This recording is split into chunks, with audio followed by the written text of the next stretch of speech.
Hello everyone, welcome to my YouTube channel A G medical. तो मैं आपका जय गोस्वामी।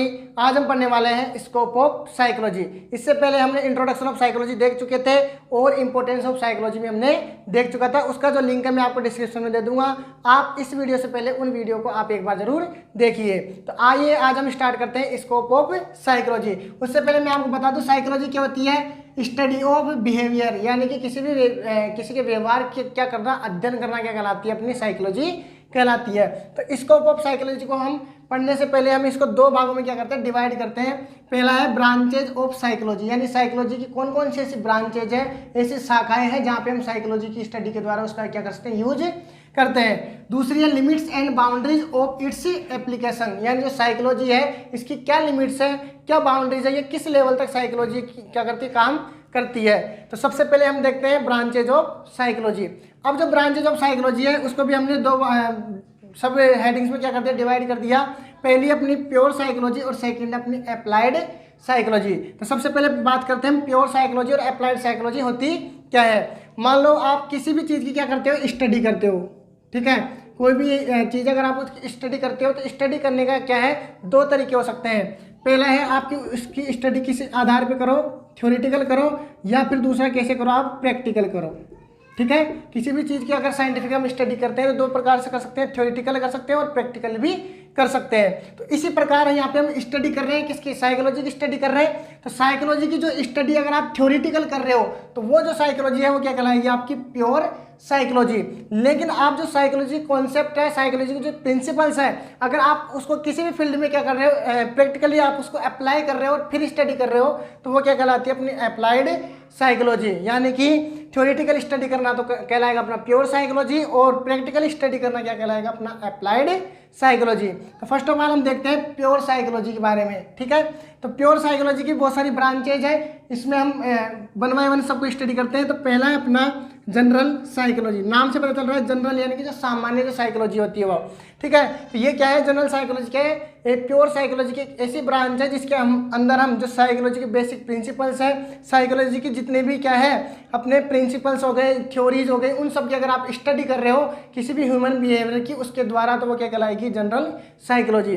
वापस सुन लो, साइकोलॉजी क्या है, जनरल साइकोलॉजी की प्योर साइकोलॉजी की एक ऐसी ब्रांच जिसके अंदर साइकोलॉजी के बेसिक प्रिंसिपल्स हो गए, ठीक है, उनकी द्वारा क्या करेंगे हम ह्यूमन बिहेवियर की अगर स्टडी कर रहे हैं तो वो क्या कहलाती है, अपनी जनरल साइकोलॉजी कहलाती है, ठीक है। ये जितनी भी ब्रांचेज है उन सभी ब्रांचों में सबसे लार्जेस्ट जो ब्रांच है वो कौन सी, अपनी जनरल साइकोलॉजी है।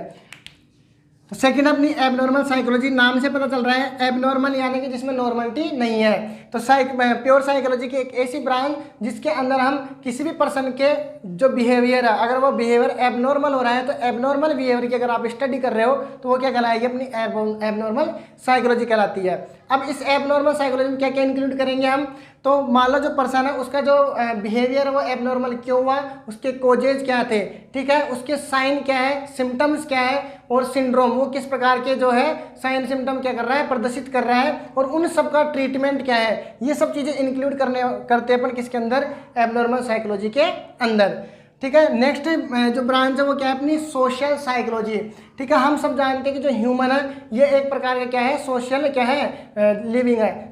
सोशल क्या है, ह्यूमन बीइंग है। सोशल का मतलब क्या होता है, यानी सोसाइटी के अंदर ये रहता है। तो किसी भी ह्यूमन के बिहेवियर का स्टडी करना किसके रिलेशन के साथ, सोसाइटी के साथ या फिर सोशलाइजेशन के साथ अगर आप उसकी स्टडी कर रहे हो तो वो क्या कहलाता है, अपना सोशल साइकोलॉजी कहलाता है। नेक्स्ट अपना एक्सपेरिमेंटल साइकोलॉजी।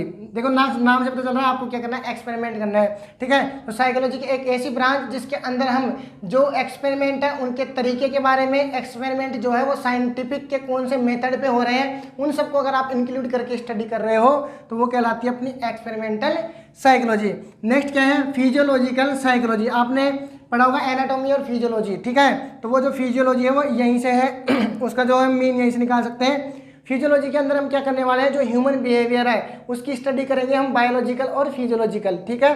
कि जो ह्यूमन बॉडी है उसका बॉडी का इंटरनल एनवायरनमेंट कैसा है, उसकी जो स्ट्रक्चर्स हो गए, जैसे माइंड हो गया, नर्वस सिस्टम हो गया, ठीक है, हार्मोन्स कैसे काम कर रहे हैं, ग्लैंड कैसे फंक्शन कर रही है, इन सब की इंक्लूड के साथ अगर हम स्टडी कर रहे हैं तो वो क्या कहलाएगी, अपनी फिजियोलॉजिकल साइकोलॉजी।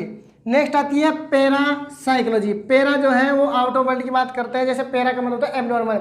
मान लो किसी को सपने आ रहे हैं, ठीक है, किसी को पिछले जो जन्म है उसकी बातों से वो रिलेट कर पा रहा है, यानी कि जो ऐसी एबनॉर्मल जो चीज़ें की बात करता है वो सपनों की बातें कर रहा है, ठीक है, सिक्स सेंस लगा के कोई जादुई तांत्रिक विद्या इनकी अगर बात करते हैं तो वो किसके अंदर आती है, अपने पैरा साइकोलॉजी के अंदर आती है, ठीक है। नेक्स्ट बात करते हैं जियो साइकोलॉजी। जियो जो वर्ड है वो कहाँ से आया है, ज्योग्राफी से, ठीक है, ज्योग्राफी।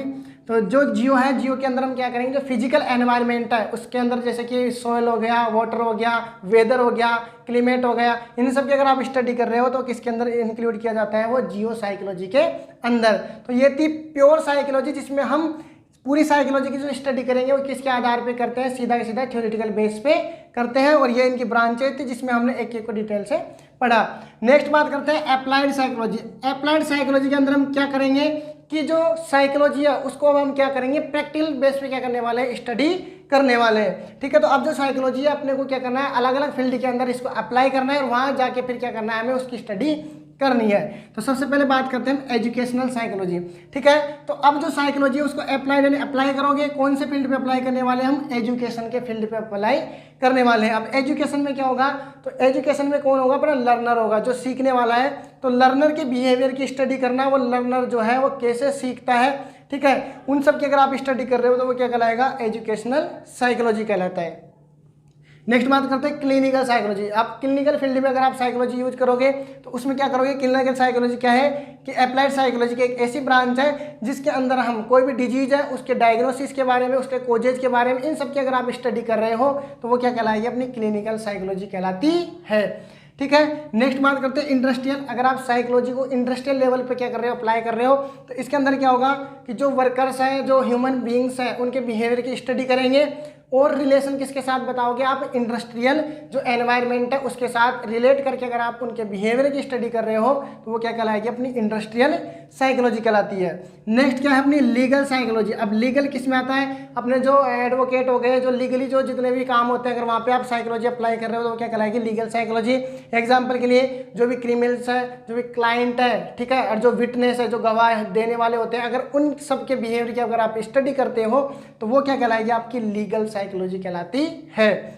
नेक्स्ट क्या है, मिलिट्री साइकोलॉजी। अगर आप मिलिट्री के अंदर साइकोलॉजी को अप्लाई कर रहे हो, जिसके अंदर जो मिलिट्री के जो प्रिंसिपल्स है, ठीक है, उनके जो तौर तरीके हो गए मिलिट्री के, उनका जो शेड्यूल हो गया, उनका जो रूटीन हो गया, उनके क्या प्रिंसिपल्स है, कैसे उनकी ट्रेनिंग्स है, उनका बिहेवियर कैसा है, इन सब की अगर आप स्टडी करते हो तो वो कहलाएगी आपकी मिलिट्री साइकोलॉजी। नेक्स्ट बात करते हैं पॉलिटिकल। पॉलिटिकल में यानी कि राजनीति के बेसिस पे कि इसके अंदर जो पर्सन है वो क्या करता है, खुद की विचारों के बारे में, जो पॉलिटिकल्स जो पार्टीज होती है उनके बारे में, जो पॉलिटिकल राजनीति मुद्दों के ऊपर अब वो क्या करता है, अपने विचार व्यक्त करता है। तो इन सब के बिहेवियर की अगर आप स्टडी कर रहे हो तो वो क्या कहलाएगी, आपकी पॉलिटिकल साइकोलॉजी कहलाती है। नेक्स्ट है क्रिमिनल साइकोलॉजी। क्रिमिनल यानी कि जो अपना अपराधी है, जो क्राइम जो रिलेटेड जो भी है तो उनकी अगर आप स्टडी कर रहे हो तो क्या कराएगा, क्रिमिनल साइकोलॉजी। यानी जो एक पर्सन है इसने क्या कर दिया, क्राइम कर दिया, तो क्राइम करने का क्या कारण था, उसने कैसे क्राइम किया, क्राइम करने के बाद उसका बिहेवियर कैसे चेंज हुआ, इन सब चीज़ों की अगर आप स्टडी कर रहे हो, यानी क्रिमिनल के बिहेवियर की स्टडी कर रहे हो तो वो कहलाएगी क्रिमिनल साइकोलॉजी। और अपनी कौन सी नेक्स्ट है, एनिमल साइकोलॉजी। अगर आप साइकोलॉजी को एनिमल के ऊपर अप्लाई करते हो तो एनिमल के जितने भी बिहेवियर है उनकी स्टडी क्या कहलाती है, एनिमल साइकोलॉजी कहलाती है। तो ये जो अप्लाइड साइकोलॉजी है आप बहुत सारी बना सकते हो, जैसे स्पोर्ट्स के अंदर स्पोर्ट्स साइकोलॉजी, इसमें क्या होगा, जो खिलाड़ी होते हैं, जो प्लेयर्स होते हैं, उनके माइंड की, उनके बिहेवियर की स्टडी करना क्या कहलाता है, स्पोर्ट्स साइकोलॉजी कहलाता है। तो जितने भी फील्ड है अगर उसके अंदर आप साइकोलॉजी को अप्लाई कर देते हो तो वो सारी ब्रांचेज बन जाएगी, किसकी, अप्लाइड साइकोलॉजी ब्रांच बन जाती है, ठीक है। अब बात हो गई है तो क्या, ब्रांचेज ऑफ साइकोलॉजी की, जिसमें हमने प्योर अप्लाइड पढ़ा। अब नेक्स्ट पढ़ते हैं limit and boundaries of its application, यानी जो साइकोलॉजी है इसकी क्या लिमिट है, ठीक है। अब आपको समझना पड़ेगा जो साइकोलॉजी है वो क्या है, स्टडी ऑफ बिहेवियर, ठीक है, स्टडी ऑफ बिहेवियर, यानी कि बिहेवियर की स्टडी करना क्या कहलाता है, साइकोलॉजी कहलाता है। अब आप बिहेवियर की स्टडी करोगे तो किसकी करोगे, कोई लिविंग ऑर्गेनिज्म होगा उसी का तो बिहेवियर होगा, ठीक है। तो लिविंग ऑर्गेनिज्म के बिहेवियर की स्टडी करना क्या कहलाता है, साइकोलॉजी कहलाता है। अब हमें देखना है कि जो साइकोलॉजी है उसकी लिमिट क्या है, इसकी बाउंड्रीज कितनी है, यानी किस लेवल तक साइकोलॉजी काम कर सकती है। तो हम जानते हैं कि जो जितने लिविंग ऑर्गेनिज्म होंगे उतना ही उनका क्या होगा, बिहेवियर होगा, और उन सब की स्टडी करना क्या कहलाएगा, साइकोलॉजी। तो क्या अभी हमको जो लिविंग ऑर्गेनिज्म अपने पूरे वर्ल्ड में, पूरी जो अर्थ है उसके ऊपर हमें अभी तक ये भी नहीं पता कि कितने लिविंग ऑर्गेनिज्म हमारे क्या रहते हैं यहाँ पे वर्ल्ड में, या जो अपने अर्थ है उसमें रहते हैं। तो जब हमें लिविंग ऑर्गेनिज्म के संख्या का ही नहीं पता, लिविंग ऑर्गेनिज्म के बारे में नहीं पता, तो उनके बिहेवियर की स्टडी तो साइकोलॉजी होती है। यानी कि जो है लिविंग ऑर्गेनिज्म क्या है, काउंटलेस है, यानी अभी तक हम इनको गिन नहीं पाए हैं टोटली कितने लिविंग ऑर्गेनिज्म अपने इस अर्थ पे है। तो जब लिविंग ऑर्गेनिज्म काउंटलेस है तो इनकी बिहेवियर की स्टडी करना भी क्या हो गया, काउंटलेस हो गया। यानी जो साइकोलॉजी है उसकी कोई भी लिमिट और बाउंड्रीज नहीं है। अभी तक हम साइकोलॉजी किसी प्रकार की लिमिट और बाउंड्री डिसाइड नहीं कर सकते हैं। यानी कि साइकोलॉजी को आप हर एक फील्ड में, हर एक जगह पे क्या कर सकते हो, अप्लाई कर सकते हो। साइकोलॉजी हर जगह क्या आने वाली है, काम में आने वाली है। नेक्स्ट वीडियो में हम देखेंगे कि जो पर्सनैलिटीज है, आगे हम देखने वाले माइंड, थिंकिंग, इमेजिनेशन, बहुत सारी चीज़ें देखने वाले हैं जिसमें सब में हम क्या अप्लाई कर सकते हैं, साइकोलॉजी अप्लाई करेंगे। और बहुत ज़्यादा इंटरेस्टिंग होने वाला है वीडियो, बहुत सारे एग्जाम्पल्स के साथ हम इसको समझेंगे। आज की वीडियो यहीं तक, मिलते हैं नेक्स्ट वीडियो में। अगर आपको वीडियो अच्छी लगी है तो लाइक, शेयर और कमेंट जरूर करिए।